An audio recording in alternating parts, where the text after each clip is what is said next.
आज हम equation of continuity यानी सातत्य समीकरण डिराइव करने वाले हैं। और ये बेसिकली किसी पाइप में कोई तरल यानी कोई फ्लूइड फ्लो के लिए एक इक्वेशन है, जो एरिया जिसमें से फ्लूइड फ्लो कर रहा है वो क्षेत्रफल जिसमें से वो तरल बह रहा है और उसके वेग यानी वेलोसिटी के बीच में रिलेशन संबंध स्थापित करता है।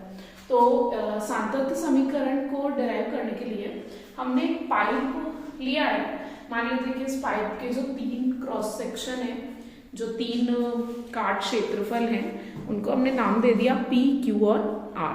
ठीक है। और इनमें से कोई फ्लूइड कोई तरल प्रवाहित हो रहा है, तो अलग अलग क्षेत्रफल होने से इसकी जो स्पीड, इसका वेग होगा वो भी अलग अलग होगा। तो वेग हमने मान लिया VP, VQ और VR। ठीक है। अच्छा, अब क्योंकि ये फ्लूइड फ्लो कर रहा है तो मतलब उसका कुछ न कुछ द्रव्यमान इसमें से गुजर रहा होगा। तो हम आसानी से इन तीनों क्षेत्रों में से किसी समय डेल्टा टी, छोटे समय अंतराल small time interval delta T में निकलने वाला तरल का द्रव्यमान यानी मास कैलकुलेट कर सकते हैं कि कितना द्रव्यमान डेल्टा टी समय में इसमें से गुजर रहा है। तो मान लो कि P के लिए उस द्रव्यमान को हम डेल्टा MP नाम देते हैं, छोटा सा द्रव्यमान है इसलिए। अब आपको पता है द्रव्यमान होता है घनत्व यानी डेंसिटी इनटू वॉल्यूम यानी आयतन। तो मान लो कि डेल्टा टी टाइम में द्रव्यमान मतलब जो तरल था उसने इतना सा डिस्टेंस, इतनी दूरी तय कर ली। तो ये दूरी होगी, क्योंकि वेग VP है यहाँ पर, तो ये दूरी VP डेल्टा टी हो जाएगी, ये डिस्टेंस। और आपके पास एक सिलेंड्रिकल स्ट्रक्चर बन जाता है, एक बेलनाकार आकृति आ जाती है जिसका काट क्षेत्रफल तो AP है और लंबाई या उसकी ऊंचाई VP डेल्टा टी। तो एक तरह से cylinder with area of cross section A and height VP delta T. तो जो सिलेंडर का वॉल्यूम होता है, आयतन इस बेलन का, उसका फॉर्मूला होता है A इंटू H। तो A इंटू VP डेल्टा, यहाँ पे H की जगह VP डेल्टा टी है, तो हम आसानी से लिख सकते हैं रो P यानी डेंसिटी है घनत्व और वॉल्यूम इसका आयतन हो जाएगा आपका AP VP डेल्टा टी। ठीक है।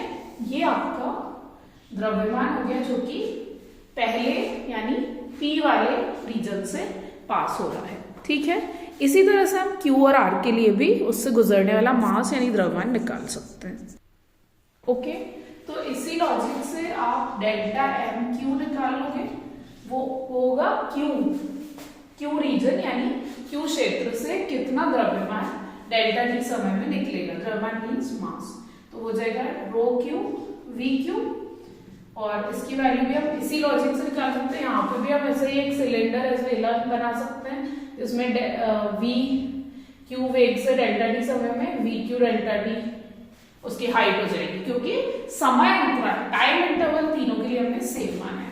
तो हो जाएगा AQ VQ delta T. Okay. आप ये ध्यान दीजिए कि कैपिटल V आयतन यानी वॉल्यूम को बताता है, स्मॉल v वेग यानी वेलोसिटी को बताता है। ओके। और इसी तरह से डेल्टा MR यानी ये जो R वाला रीजन है, R वाला क्षेत्र है, इसमें से डेल्टा टी समय में कितना द्रव्यमान गुजरेगा, तो वो भी सेम लॉजिक से आप आराम से लिख सकते हो, इसलिए मैं डायरेक्ट लिख रही हूं डेल्टा टी। तो हमारे पास समीकरण 1, 2 और 3, इक्वेशन 1, 2 और 3 हमें तीनों में से निकलने वाले द्रव्यमान के वैल्यू या मान बताती है। अब द्रव्यमान संरक्षण यानी कंजर्वेशन ऑफ मास प्रिंसिपल, ठीक है, वो क्या कहेगा, वो क्या कहता है?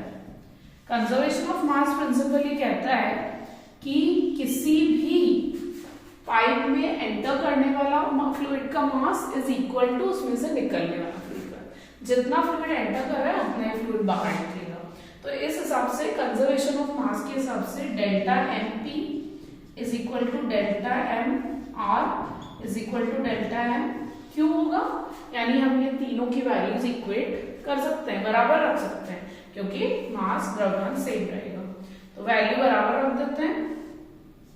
इसका मतलब हुआ rho P AP VP delta T is equal to rho R A R V R delta T is equal to rho Q A Q V Q delta T. ठीक बात है ना। अभी तीनों में डेल्टा टी और डेल्टा टी है, eliminate कर सकते हैं क्योंकि टाइम इंटरवल समय अंतराल सेम था, तो डेल्टा टी हटाया जा सकता है। Rho P A P V P is equal to rho R A R V R is equal to rho Q A Q V Q आ जाता है। अब क्योंकि जो तरल इसमें से बह रहा है, जो फ्लूइड इसमें से पास हो रहा है, वो तो सेम ही है। ऐसा तो है नहीं कि फ्लूइड बदल गया, फ्लूइड की डेंसिटी बदल गई। तो जो डेंसिटी यानी घनत्व है, ठीक है, वो भी क्योंकि समान तरल है, सेम फ्लूइड फ्लो कर रहा है, तो डेंसिटीज भी तीनों जगह की सेम रहेगी। ऐसी कोई कंडीशन नहीं है कि वो डेंसिटी को चेंज कर रही है।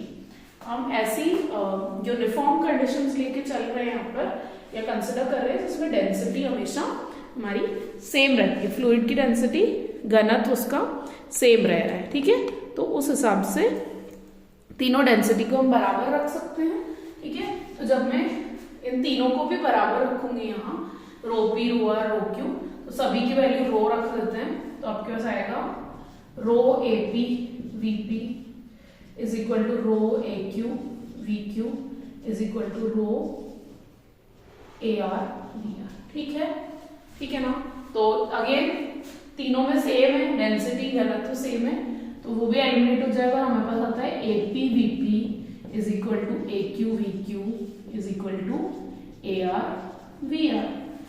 तो आसानी से हम लिख सकते हैं कि ए इंटू वी कांस्टेंट या नियतांक है, और यही आपका इक्वेशन ऑफ कंटिन्यूटी यानी सातत्य समीकरण बनता है। और सातत्य समीकरण हमें क्या बताता है कि किसी भी पाइप में से जब एक तरल एक फ्लूइड फ्लो करता है तो दिए गए क्षेत्रफल और वहां पर वेग, इन दोनों का गुणनफल means the product of area of cross section and the corresponding velocity of fluid at that area और from that area, it is the product A into V is a constant. उनका गुणनफल हमेशा नियत रहता है, नियतांक रहता है। ठीक है, इसका क्या मतलब है? इससे हमें ये भी कंक्लूड मिलता है कि ए और वी एक दूसरे के इनवर्सली प्रोपोर्शनल है।